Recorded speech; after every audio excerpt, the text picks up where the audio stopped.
I received a text message that shattered my remaining illusions about my family on a quiet Tuesday evening while I still wore my combat boots. The message told me that I was disinvited from the engagement party of my sister because the guest list was full. My father sent those words without a single word of regret or explanation. I sat in silence underneath the heavy concrete of the White House where I worked as an Army colonel. My name is Rachel Montgomery, and I have spent over 2 decades serving my country in silence. For the last 3 years, my days were filled with classified briefings alongside the National Security Council. My family only saw me as a quiet government employee who never married or had children. They assumed that my career was a failure because I could not share my secret duties with them during our rare holiday dinners. My younger sister Chloe was the golden child who managed to secure a future with Preston Sterling, a wealthy man whose family owned vast estates across the state. When she announced her engagement, my parents celebrated with expensive champagne and endless laughter. I was happy for her from a distance, even though my father openly cheered that Chloe had finally achieved real success. I purchased a modest blue dress and prepared to stand quietly in the background. That simple text message proved that I was not even allowed to stand in the shadow of my sister. I sat in my parked vehicle for an hour, staring at the cold steering wheel while the engine cooled. I wanted to call Arthur, the man who raised me, to ask what I had done to deserve this exclusion. Yet I knew that he did not need a reason to push me away from the family. This cold rejection was just another link in a very long chain of neglect that began in our childhood home. When I graduated from West Point, my parents chose to attend a local competition for Chloe instead of my ceremony. My father told me that the military would always be there, but the youth of my sister would pass quickly. I stood alone in my gray uniform while other soldiers hugged their crying families. My father believed that military service only tore families apart, but he never bothered to ask what my sacrifice actually meant. He knew nothing of the Bronze Star locked in my desk or the lives we saved during my deployments. I had coordinated supply lines under heavy fire and built medical clinics in dangerous lands. I stopped sharing my world because you cannot offer gifts to a house where the door is permanently locked. The peace did not last because my phone buzzed on my desk the following evening with an incoming call from Chloe. Her voice sounded completely broken and she demanded to know why I was trying to ruin her life. I explained that I had accepted the decision of our father and was not planning to attend the party. Chloe gasped and told me to stop pretending that I was innocent of the situation.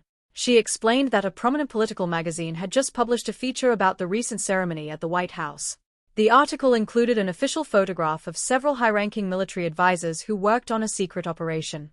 Underneath the image, my full name and title as a senior advisor to the National Security Council were printed clearly. My father had discovered the photograph while resting in his favorite chair that afternoon. Arthur became deeply unsettled and spent hours calling old acquaintances to verify if my rank was genuine. He believed that I had intentionally leaked the photograph to humiliate him right before the big engagement party of my sister. I laughed without any joy because I had no control over what the media published about government events. My father assumed that my silence was a weapon rather than a matter of national security. The next morning, a security officer named Maya knocked on my office door with a look of pure confusion. She informed me that an older man was waiting at the secure northwest gate claiming to be my father. Arthur had traveled to Washington with no plan other than to demand to see me in person. He had expected to walk into a standard office building rather than a highly secured military fortress. The Secret Service held him at the gate for almost an hour while they verified his identity and checked his clearance. When I finally walked out to meet him, I watched him stand in complete awe of my daily reality. Every armed guard and senior officer who passed us nodded with deep respect and greeted me by my rank. My father stared at my silver insignia as if he were seeing me for the very first time. He confessed in a quiet voice that he had no idea my career was so important or real. The usual authority in his voice was completely gone, replaced by a strange vulnerability that I had never witnessed before. I looked at him and said that he had never bothered to ask about my life. He did not attempt to argue with me, which proved how deeply the environment had shaken his confidence. My father softly asked me to attend the engagement party after all, pleading with his eyes for my presence. I told him that I would consider the invitation and guided him back to the security gate in silence. For 2 days, I resolved to stay home and focus on my duties instead of his sudden regret. Then Chloe called me once again on Thursday evening, her voice trembling with genuine panic. The family of the groom had also discovered the magazine article and was highly impressed by my high military rank. The mother of the groom, Victoria, had expressed concern that our family was keeping secrets from them because Chloe could not explain my job. Now, the wealthy family was threatening to postpone the wedding unless I attended the celebration. My father was desperate to save the social alliance he valued so highly. I realized that my long years of silence had suddenly become a valuable currency for the people who had dismissed me.